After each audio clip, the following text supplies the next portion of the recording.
یعنی ان سے آپ کی ملاقات ہوتی ہے تو بندے کو محسوس ہوتا ہے کہ یار اسے تو پہلے ہی ساری باتوں کا پتہ ہے، اور کئی دفعہ ان سے ملنے کے بعد احساس ہوتا ہے کہ یار اس سے تو تھوڑا سیکھ ہی لیتے تو بہتر تھا، یہ تو بات بڑی آگے نکل گئی۔ سارا پتہ ہوتا ہے، باشعور ہوتے ہیں، لیکن ڈر آتا ہے اللہ سے۔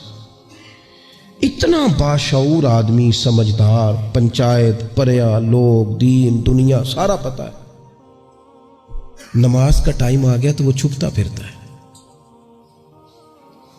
اس کی طبیعت پر بوجھ بن رہا ہے معاذ اللہ اللہ کے حضور حاضر ہونا، اسے خیر کا کام کرنا پڑ رہا ہے تو وہ ادھر ادھر نکلتا جا رہا ہے۔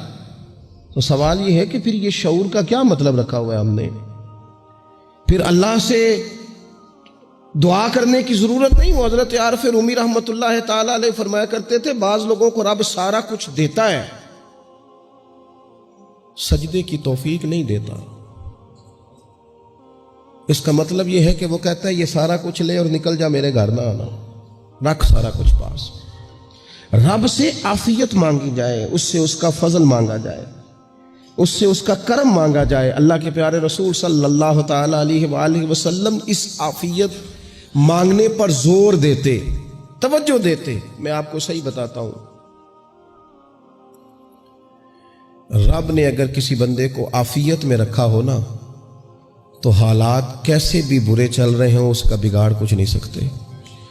اور اللہ تعالیٰ معاف کرے 100 دفعہ خاکم بدہن، اگر کسی وقت اس کے کرم کی نگاہ پھر جائے تو پھر سارے اسباب سمیت بھی انسان اپنے پیروں پہ کھڑا نہیں رہ سکتا۔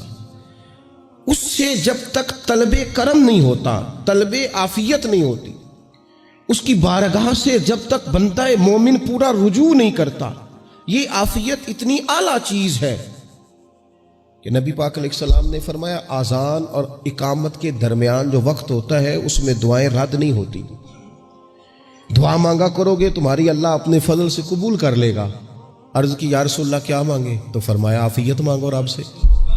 حضرت انس بن مالک حدیث کے راوی ہیں رضی اللہ تعالیٰ عنہ، یہاں بھی فرمایا یہ عین قبولیت کا ٹائم ہے، اب اللہ سے عافیت مانگ لو، اس کی پناہ۔ ہم دعاؤں میں بھی محدود ہو جاتے ہیں۔ رب دا طالب کوئی نہ ملیا، جو ملیا طالب زردہ ہو۔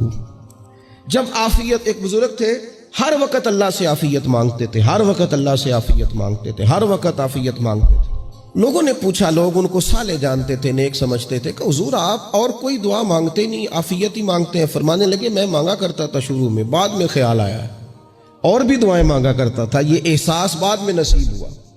فرماتے میں مزدوری کرتا تھا، مال برداری کرتا تھا، ایک جگہ پہ ڈیوٹی کر رہا تھا تو تھک گیا، اور وہ جو کام لینے والے لوگ تھے ان کے رویہ بھی بڑا ترش تھا، تکلیف ہوئی۔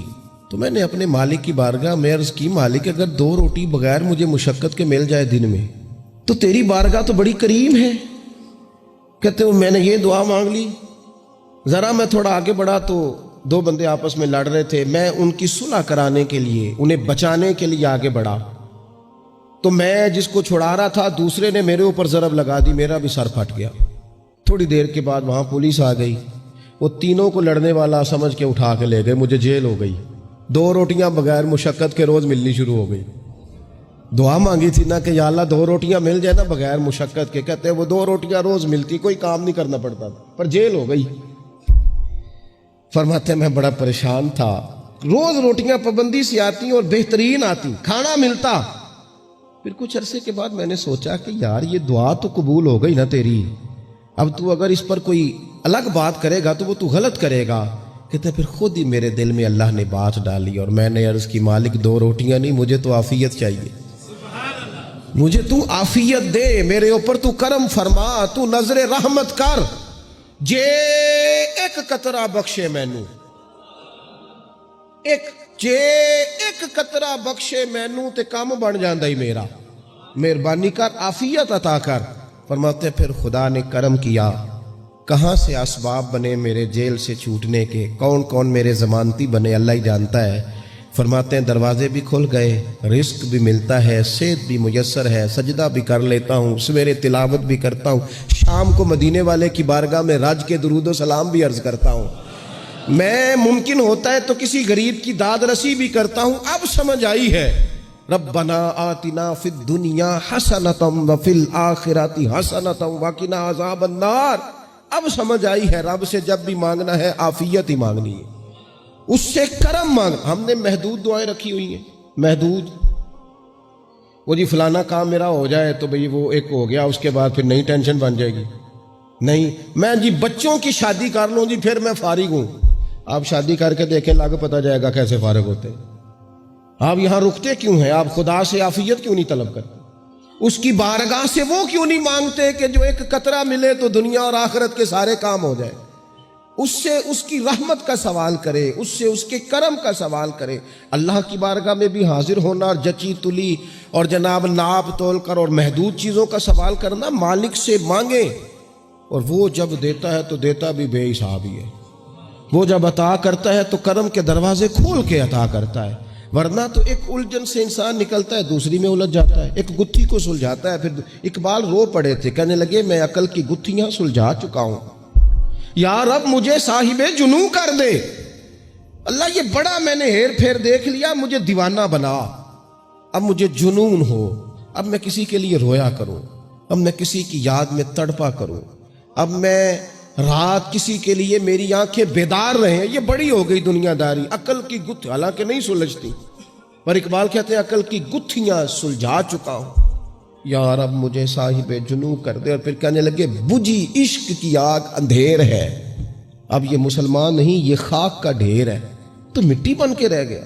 کیا کہاں اپنی ساری توجہات کا قبلہ کس چیز کو؟ میرے عزیزو، اللہ سے عافیت۔ نبی پاک علیہ الصلوۃ والسلام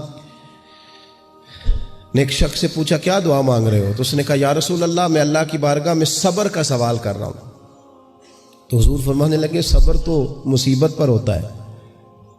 یا رسول اللہ پھر کیا مانگوں؟